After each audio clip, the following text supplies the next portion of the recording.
Hello दोस्तों, नमस्कार। बहुत स्वागत है आपका एग्जाम गुरुजी चैनल के डेली करंट अफेयर्स की वीडियो में। आज 15 अक्टूबर 2020 है और आज की वीडियो की पीडीएफ डाउनलोड करना मत भूलिएगा। ये पीडीएफ आपको हमारे टेलीग्राम चैनल से मिल जाएगी, जिसकी लिंक नीचे डिस्क्रिप्शन में दी गई है।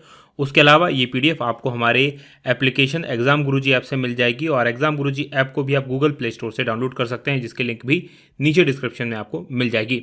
वीडियो में आगे बढ़ेंगे। ये मध्य प्रदेश जल प्रहरी के लिए टेस्ट सीरीज है। केवल 249 में टेस्ट सीरीज आपके लिए अवेलेबल है। और इसके अलावा एमपीपीएससी के लिए टेस्ट सीरीज है।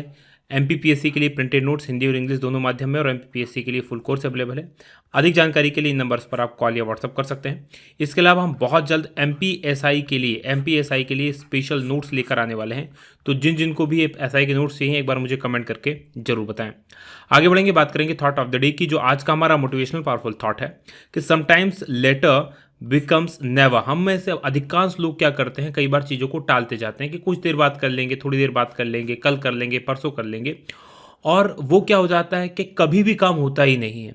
तो हमें क्या किस प्रवृत्ति को अपनाना चाहिए कि डू इट नाउ वाली प्रवृत्ति, यानी कि अभी करने की प्रवृत्ति। अभी करो जो भी कर सकते हो। इसलिए तो कहा भी गया है एक दोहा कि काल करे सो आज कर और आज करे सो अब, पल में पड़े होएगी बहुरी करेगा कब। सो ये जो तरीका होता है काम को टालने का, ये हमें बहुत ज़्यादा नुकसान पहुंचा देता है। तो इसलिए जितना से जल्दी हो सके कोई काम को करें।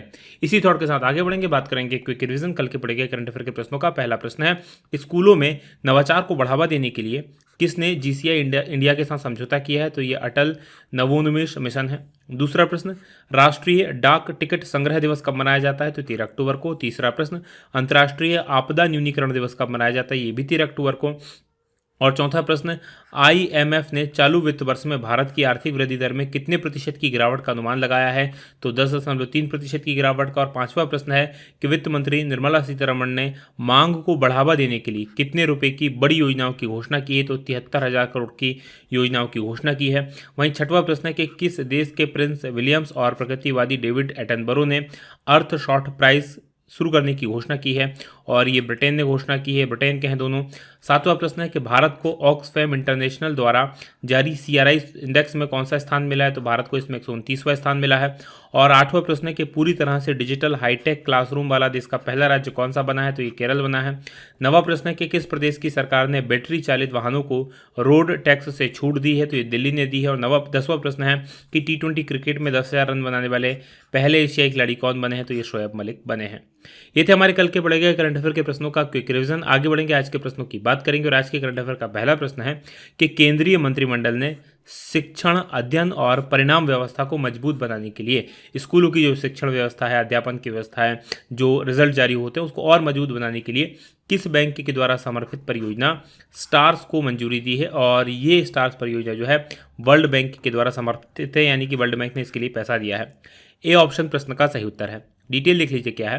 तो केंद्रीय मंत्रिमंडल ने राज्यों के लिए शिक्षण, अध्ययन और परिणाम व्यवस्था को ठीक करने के लिए विश्व बैंक की समर्थित परियोजना है स्टार्स, इसको मंजूरी दे दी है।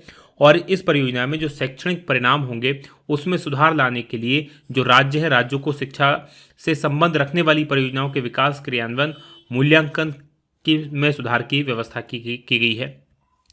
ये जो परियोजना होगी इसकी कुल लागत होगी 5,718 करोड़ रुपए और इसमें करीब 50 करोड़ डॉलर का योगदान विश्व बैंक द्वारा दिया जा रहा है। इसके अंतर्गत 6 राज्यों को फिलहाल शामिल किया गया है। इसमें शामिल 6 राज्य हैं हिमाचल प्रदेश, राजस्थान, महाराष्ट्र, मध्य प्रदेश और केरल, उड़ीसा। बात करें विश्व बैंक की, इसका मुख्यालय वॉशिंगटन डीसी में है। स्थापना हुई थी जुलाई 1944 को। ब्रिटेन वुड्स सम्मेलन में अध्यक्ष हैं डेविड मालपास और एमडी और मुख्य का वित्तीय अधिकारी हैं अंशुला कांत। आगे बढ़ेंगे, बात दूसरे प्रश्न की होगी कि विश्व मानक दिवस कब मनाया जाता है? तो विश्व मानक दिवस जो मनाया जाता है वो मनाया जाता है 14 अक्टूबर को, यानी कि बी ऑप्शन प्रश्न का सही उत्तर है। डिटेल लिख लीजिए क्या है।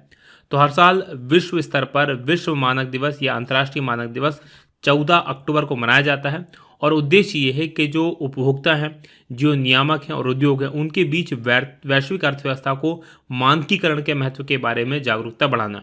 अब ये मैं आपको शॉर्ट में समझा देता हूँ आखिर मानक क्या होता है। मानक क्या होता है, आपने क्या चीज़ देखी होगी कि आपका जो जूतों का साइज होता है वो सभी जगह कहीं भी जाएंगे नंबर से आपको मिलेगा। तो जूते किसी भी कंपनी के हों, ए कंपनी, बी कंपनी, सी कंपनी बना रही, तो ये एक मानक तय किया गया है। उसी प्रकार से मोबाइल देखेंगे, मोबाइल के चार्जर आप होते हैं, आप देखते हैं कि सैमसंग मोबाइल का जो चार्जर होगा, जैसे आजकल चलता है type C charger, right, type C charger सभी में एक जैसा होगा। अगर ये मानक तय नहीं करते तो क्या होता है, फला मोबाइल कंपनी दूसरा टाइप का चार्जर बनाती, दूसरी कंपनी किसी और टाइप का चार्जर बनाती, तो इससे क्या हो जाता है, पूरी दुनिया में बड़ी गड़बड़ हो जाती है लोगों को, राइट, चीज़ों को खरीदने में। या आपने देखा होगा बहुत सारी चीज़ों में जो नट बोल्ट होते हैं वो एक ही साइज के लगा दिए जाते हैं ताकि, या आपने देखा होगा आपके घर में आप बल्ब बदलते हैं तो बल्ब के पीछे जो होल्डर लगा हुआ होता है वो होल्डर एक ही जैसा होता है, बल्ब का जो होता है वो एक जैसा होता है, ताकि उसको किसी भी कंपनी का कोई खरीदे सब एक जगह फिट किए जा सके। तो ये मानक कहलाते हैं, इनको तय करने का काम किया जाता है। और विश्व मानक दिवस 2020 की जो थीम है वो है protecting the planet with standards. बात करेंगे तीसरे प्रश्न की कि किस देश को अंतर्राष्ट्रीय सौर गठबंधन अध्यक्ष चुना गया है, और ये भारत चुना गया है 2 साल के लिए फिर दूसरी बार, यानी कि डी ऑप्शन प्रश्न का सही उत्तर है। डिटेल देख लीजिए क्या है। तो भारत को 2 साल के लिए एक बार फिर अंतर्राष्ट्रीय सौर गठबंधन का अध्यक्ष और फ्रांस को सह अध्यक्ष चुना गया है, ये आप याद रखेंगे। और 14 अक्टूबर को जो अंतर्राष्ट्रीय सौर गठबंधन की एक वर्चुअल बैठक हुई थी उसमें 34 सदस्यों ने भाग लिया था और उनके द्वारा ही फैसला किया गया है, ये आप याद रखेंगे। अंतर्राष्ट्रीय सौर गठबंधन क्या है, तो ये कर्क रेखा और मकर रेखा जो पृथ्वी पर स्थित है, काल्पनिक रेखा है, अक्षांश रेखाएं हैं, इनके बीच जो देश स्थित हैं जहां पर सूर्य की किरणें सीधी चमकती हैं, उन स्थानों का ये उन देशों का मंच है। स्थापना हुई थी 30 नवंबर 2015 को।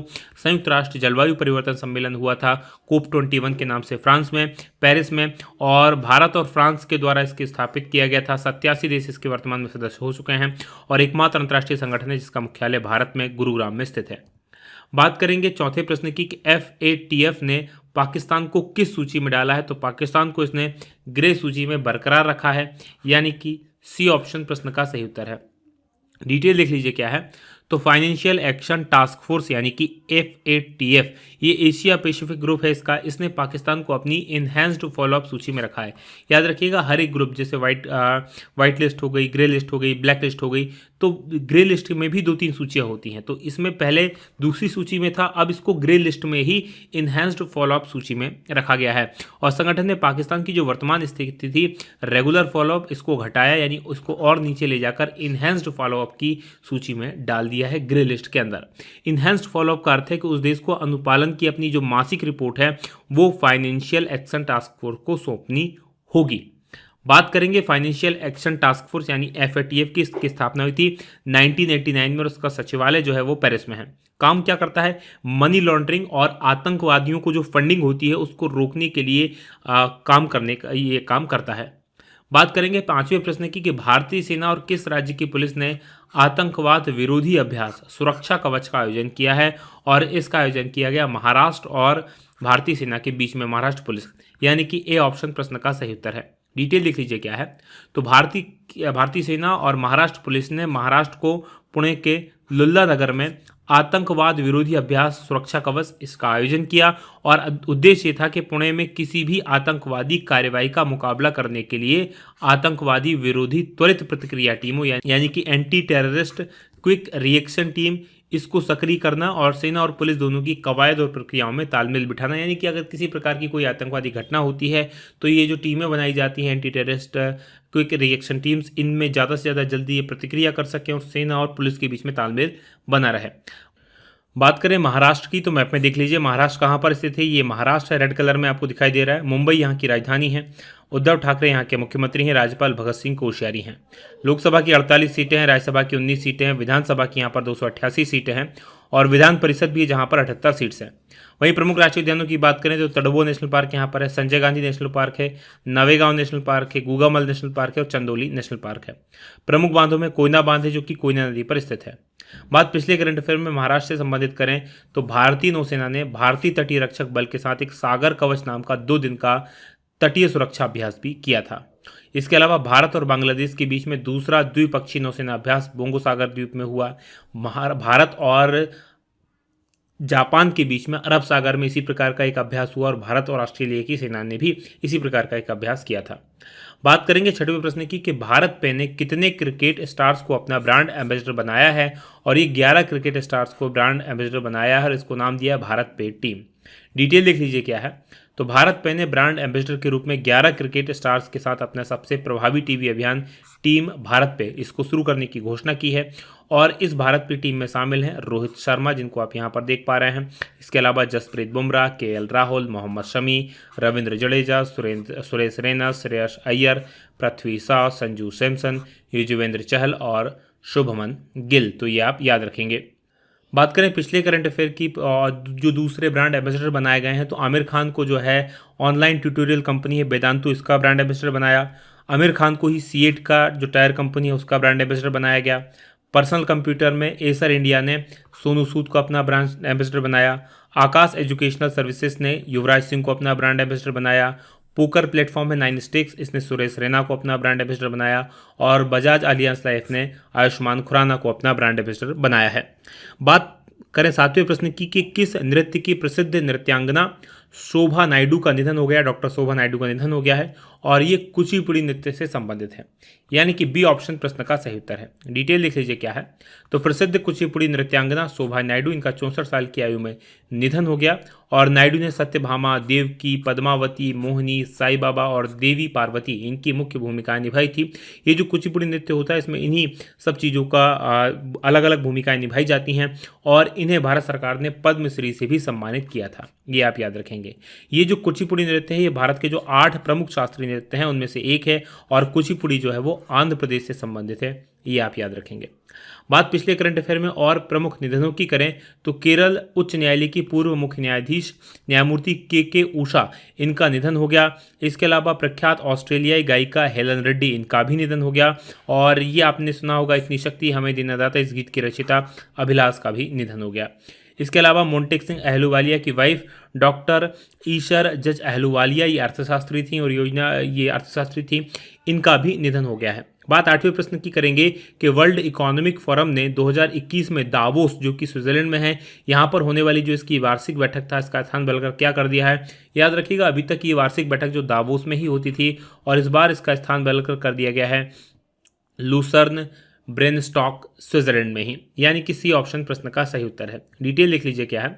तो विश्व आर्थिक मंच ने अपनी साल 2021 की वार्षिक बैठक को 18 से 21 मई के बीच में आयोजित करेगा, और ये स्विट्जरलैंड के लूसर्न ब्रेनस्टॉक में आयोजित करने की घोषणा की है, और इसे जनवरी के अंत में हमेशा आयोजित किया जाता था। इसका पारंपरिक स्थल रिजॉर्ट टाउन दावोस में किया जाता था, हमेशा से किया जाता था, लेकिन इस बार इसको लूसर्न ब्रेनस्टॉक में आयोजित किया जा रहा है।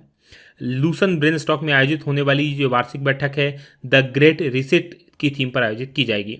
बात विश्व आर्थिक मंच की करेंगे तो विश्व आर्थिक मंच ये स्विट्जरलैंड में एक एनजीओ है और मुख्यालय इसका जिनेवा में है।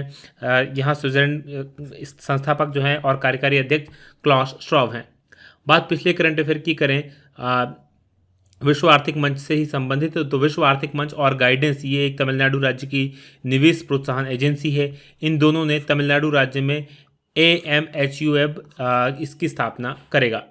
बात 90 प्रश्न की करें कि किस राज्य सरकार ने सरकारी नौकरियों में 33% महिला आरक्षण को मंजूरी दी है, और ये महिला आरक्षण को मंजूरी दी गई है पंजाब राज्य की कैबिनेट के द्वारा, यानी कि बी ऑप्शन प्रश्न का सही उत्तर है। डिटेल लिख लीजिए क्या है। तो पंजाब सरकार ने सरकारी नौकरियों में 33% महिला आरक्षण को मंजूरी दे दी है, और इसके लिए महिलाओं को सरकारी नौकरियों में सीधी भर्ती, बोर्ड्स और कॉरपोरेशन के group A, B, C, D के पदों पर सीधी 33% का आरक्षण दिया जाएगा। मुख्यमंत्री ने स्टेट रोजगार योजना इसको भी मंजूरी दी 2020-22, और इसके तहत 2022 तक 1 लाख से ज़्यादा युवाओं को रोजगार देने का वादा किया जाएगा। तो ये आपको याद रखना है। अच्छा, इसमें आप ये याद रखेंगे सबसे ज़्यादा महिलाओं को कहाँ पर आरक्षण है, तो 35% आरक्षण महिलाओं को बिहार में दिया जाता है। राइट, आगे बढ़े, बात पंजाब की ही करें तो पंजाब सरकार ने हरियाली बनाए रखने के लिए एक पर्यावरण संरक्षण के लिए ऐप लॉन्च की है, आई रखवाली ऐप। बात पंजाब की कर लेते हैं, मैप में देख लीजिए। ये पंजाब स्थित है, पाकिस्तान के साथ सीमा इसकी लगती है और राजधानी यहाँ की चंडीगढ़ है। मुख्यमंत्री कैप्टन अमरिंदर सिंह है, कांग्रेस की सरकार है। राज्यपाल वीपी सिंह बदनौर हैं। लोकसभा की यहाँ पर 13 सीटें हैं, विधानसभा राज्यसभा की 7 सीटें हैं, विधानसभा की 117 सीटें हैं। प्रमुख राष्ट्रीय उद्यानों की बात करें तो नागल अभ्यारण्य यहाँ पर है, आबोहर अभ्यारण्य है, हरिकेश सरोवर अभ्यारण्य है, वीर मोती बाग अभ्यारण्य है और वीर बुन्नेरहेरी अभ्यारण्य है। यहाँ पर याद रखिएगा कोई राष्ट्रीय उद्यान नहीं है। बात 10वें प्रश्न की होगी कि किस राज्य सरकार ने जल परीक्षण के लिए मोबाइल वैन सेवा शुरू की है और इसको शुरू किया गया हरियाणा के द्वारा, यानी कि डी ऑप्शन प्रश्न का सही उत्तर है। डिटेल लिख लीजिए क्या है। तो हरियाणा के मुख्यमंत्री हैं मनोहर लाल खट्टर और उनके द्वारा जल की गुणवत्ता के परीक्षण के लिए अति आधुनिक चलित जल परीक्षण प्रयोगशाला वैन की शुरुआत की गई है और ये वैन जो है जल परीक्षण की काफ़ी सारे आयामी प्रणाली से लेस है और इसमें सेंसर और अलग अलग उपकरण लगे हुए हैं। हरियाणा की बात करें तो वहाँ की पानी की गुणवत्ता मुख्य रूप से जो TDS होता है, जैसे फ्लोराइड, नाइट्रेट, लो और क्षारीय, इनसे प्रभावित होता है। बात हरियाणा की करेंगे तो मैप में देख लीजिए, ये हरियाणा स्थित है, राजधानी इसकी चंडीगढ़ है, मुख्यमंत्री मनोहर लाल खट्टर है, बीजेपी की सरकार है, राज्यपाल सत्यदेव नारायण आर्य हैं। लोकसभा की यहाँ पर 10 सीटें हैं, राज्यसभा की यहाँ पर 5 सीटें और विधानसभा की 90 सीटें हैं। प्रमुख राष्ट्रीय उद्यानों में सुल्तानपुर नेशनल पार्क यहाँ पर है और कलेश्वर नेशनल पार्क है। बात करेंगे अब कल के सवाल की। आज का हमारा करंट अफेयर यहीं तक था। कल मैंने आपसे प्रश्न पूछा था कि ब्रिक्स सम्मेलन 17 नवंबर को वीडियो कॉन्फ्रेंसिंग के जरिए किस देश में होगा, तो इसका आयोजन जो किया जाना है वो रूस में किया जाना है, यानी कि डी ऑप्शन प्रश्न का सही उत्तर है। आप में से काफ़ी सारे लोगों ने इस प्रश्न का सही उत्तर दिया, जिन्होंने उत्तर नहीं दिया उनसे निवेदन वो उत्तर जरूर दिया करें। अब आज का हमारा सवाल है कि किस राज्य की मशहूर मिर्च डले खुर्सीनी को GI टैग मिला है, तो ये किस राज्य की है, तो ये आप मुझे कमेंट करके जरूर बताइएगा। ये वीडियो कैसा लगा बताना मत भूलिएगा। आज की बात समाप्त यहीं करेंगे। बहुत बहुत धन्यवाद। जय हिंद, जय भारत।